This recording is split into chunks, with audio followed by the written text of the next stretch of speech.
Ya, assalamualaikum warahmatullahi wabarakatuh. Ya, selamat pagi anak-anak.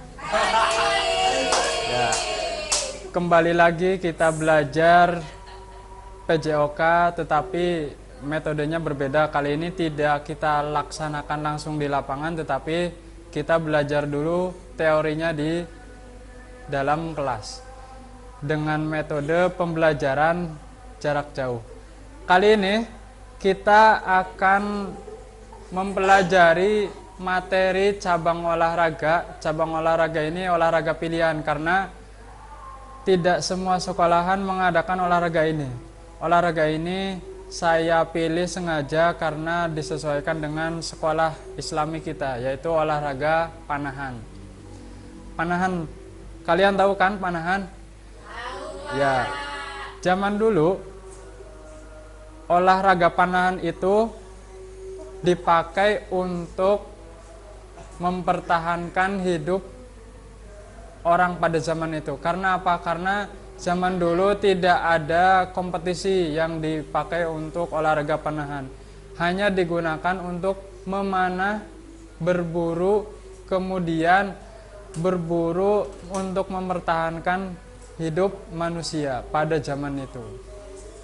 Jadi olahraga panahan itu, kalau zaman dulu panahan itu digunakan untuk berburu hewan tentunya, bukan berburu target seperti sekarang. Kalau sekarang memang berbeda dengan zaman dulu. Kalau zaman dulu itu digunakan untuk mempertahankan hidup, untuk berburu hewan, untuk makan kesehariannya.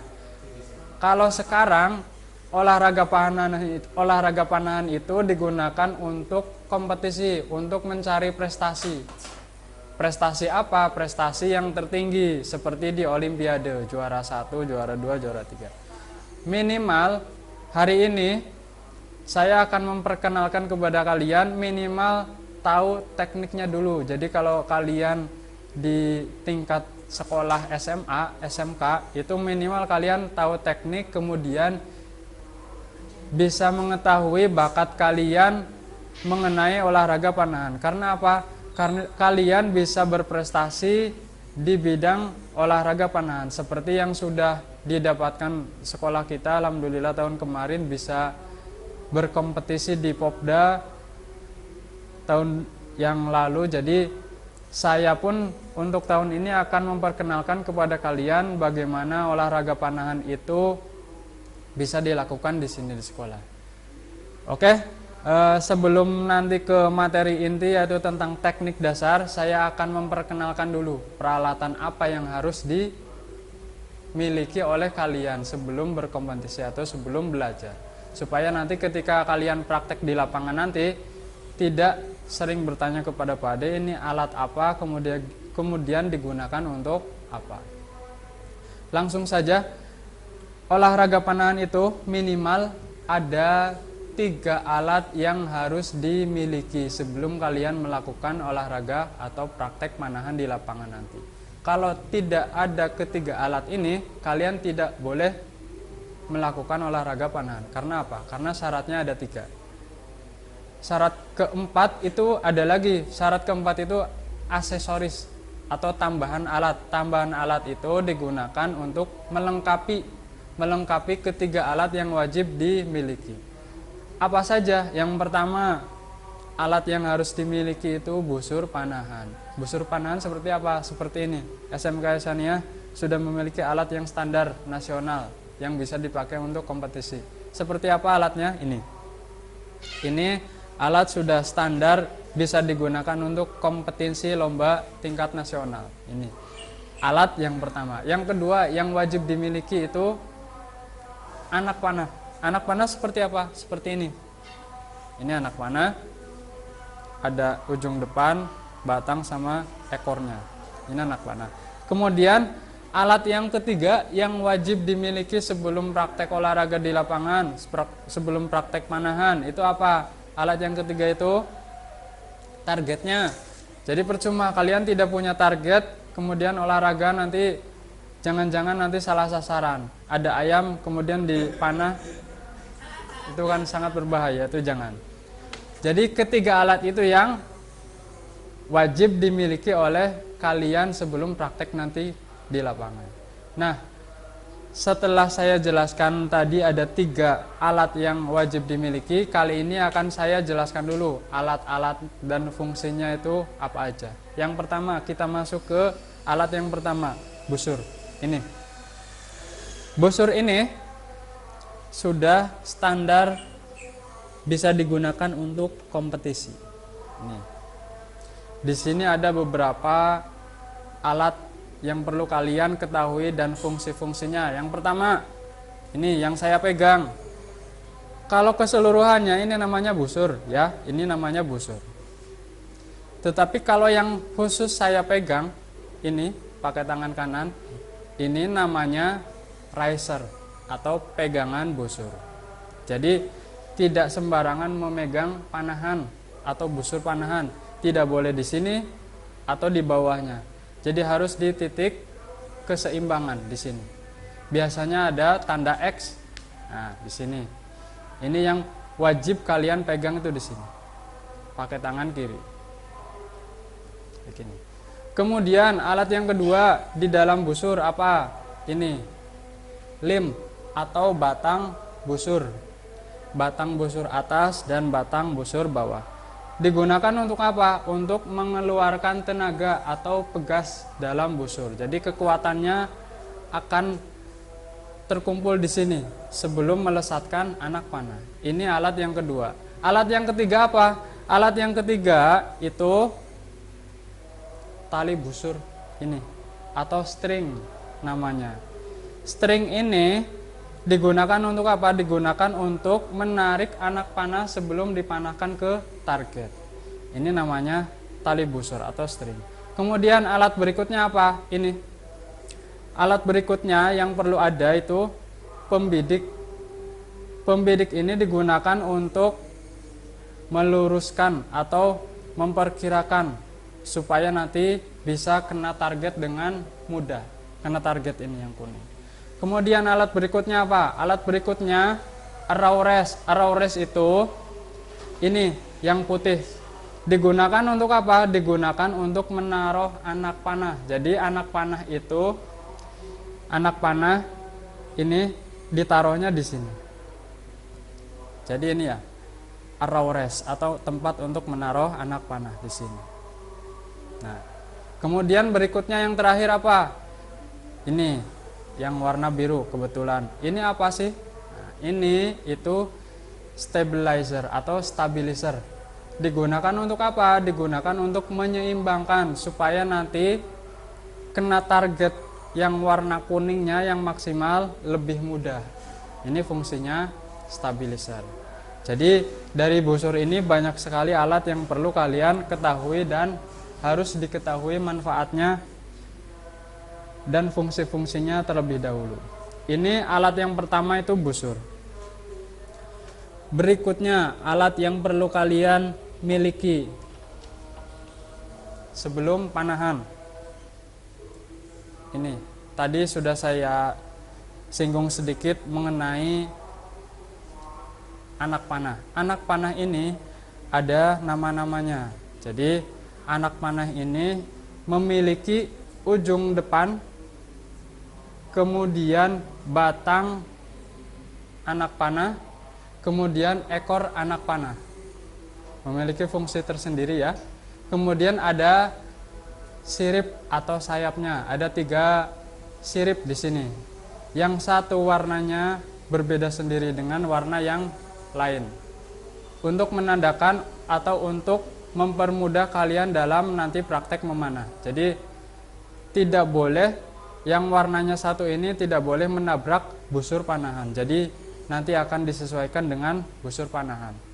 Ini anak panah. Kemudian berikutnya alat yang wajib dimiliki itu target. Target di sini ada warnanya. Ada warnanya. Nah, warnanya ini ada biru, kemudian merah sama kuning. Warna yang kuning itu tentu nilainya paling tinggi. Warna kuning Yang paling kecil ini nanti nilainya 10, yang berikutnya 9, berikutnya lagi merah 8, 7, 6, 5, dan seterusnya. Ini yang perlu kalian panah sasar itu adalah kuning atau kuning plus. Kuning plus itu untuk apa fungsinya? Kuning plus itu kalau di kompetisi untuk menentukan juaranya siapa. Kalau plusnya banyak berarti itu nanti yang akan keluar sebagai juaranya. Tetapi kalau hanya kuning saja tidak memiliki plus, itu tidak memiliki nilai tambahannya. Jadi kuning itu ada 3 macam, ada kuning paling luar, kuning tengah, kemudian kuning paling kecil. Kuning paling kecil itu ada plusnya. Itu akan menentukan siapa nanti yang keluar sebagai juara. Ini dari targetnya, dari target panahan. Kemudian setelah kalian mengetahui alat-alatnya, sekarang teknik dasarnya seperti apa? Teknik dasar yang harus kalian miliki, yang harus kalian ketahui. Ya, tadi setelah kalian mengetahui alat-alat apa yang perlu dimiliki, sekarang masuk ke materi teknik dasarnya. Jadi nanti tidak salah paham bagaimana cara melakukan atau kesalahan-kesalahan apa yang nanti kalian rasakan. Nah, sekarang ya. Nah, sekarang cara memanah pakai busur. Yang pertama, tangan kiri itu memegang pegangan busur. Tangan kiri, kemudian tangan kanan menarik tali busur. Menarik tali busurnya sampai titik. Ya, sampai titiknya di mana? Titiknya di bawah dagu. Tidak boleh di belakang dagu, depan dagu, atas atau bawah. Jadi harus sampai titik sini. Nah, titiknya di sini di bawah dagu. Jadi ketika kalian memanah, kalau belum sampai bawah dagu, itu nanti kekuatan dari busurnya tidak akan keluar. Jadi saya contohkan seperti ini. Yang pertama, kaki itu dibuka selebar bahu. Gini, selebar bahu. Kemudian tangan kiri meluruskan ke depan, siku tidak boleh ditekuk. Kemudian tangan kanan menarik tali sampai bawah dagu sini. Nah, setelah itu baru dilepas. Saya pakai alat anak panahnya. Nah, ini nanti sama Bu Ani. Ya, bentar ya. Ya, sekarang akan saya praktekkan cara memanah pakai anak panahnya. Letakkan batang anak panah di arrowres atau di tempat untuk menaruh anak panah di sini. Kemudian ekor anak panah dimasukkan ke tali. Siripnya yang berbeda warna itu ada di sebelah kiri. Kiri ya. Nah, seperti ini. Sebelah kiri. Setelah itu kalian memposisikan tubuhnya, dibuka selebar bahu. Kemudian tangan kiri lurus ke depan. Tangan kiri. Ya, tangan kiri lurus ke depan, sikunya diluruskan, tidak boleh ditekuk. Kemudian ditarik anak panah busurnya sampai bawah dagu. Kemudian dilepas. Itu teknik dasar memanah.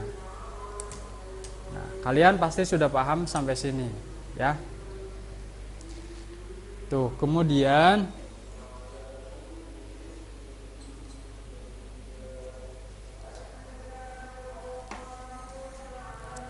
terakhir, kesalahan-kesalahan yang sering terjadi ketika kalian memanah di lapangan. Yang pertama, tangan kanan ketika menarik busur itu pasti di luar dari bawah dagu, di bawah atau di atas atau di belakang atau di depan. Jadi wajib pada titik bawah dagu sini, ya. Kemudian kesalahan berikutnya, siku biasanya kalian menariknya ke bawah, bukan lurus ke belakang, ke bawah atau terlalu ke atas. Itu akan mengurangi tenaga kalian ketika praktek panahan. Kemudian kesalahan berikutnya yang ketiga. Yang ketiga itu biasanya tangan kiri sikunya tidak lurus. Tidak lurus ya. Jadi kayak gini ditekuk kemudian ditarik. Ini akan mengurangi tenaga kalian ketika memanah. Itu dari kesalahan-kesalahan yang sering terjadi. Kemudian membidiknya seperti apa? Membidiknya kalian nanti bisa gunakan visir atau bidikannya seperti ini. Tadi yang sudah dijelaskan. Jadi itu tadi sudah saya sampaikan dari awal mengenai sejarahnya, kemudian fungsi utamanya, kemudian teknik dasarnya. Itu saja dari saya. Nanti kita akan praktek di lapangan. Nanti akan kita praktek di lapangan langsung dengan alat yang sudah kita punya ini. Itu saja dari saya. Mudah-mudahan nanti bermanfaat. Langsung kita praktek di lapangan ketika nanti tatap muka berlangsung. Oke, saya akhiri. Assalamualaikum warahmatullahi wabarakatuh.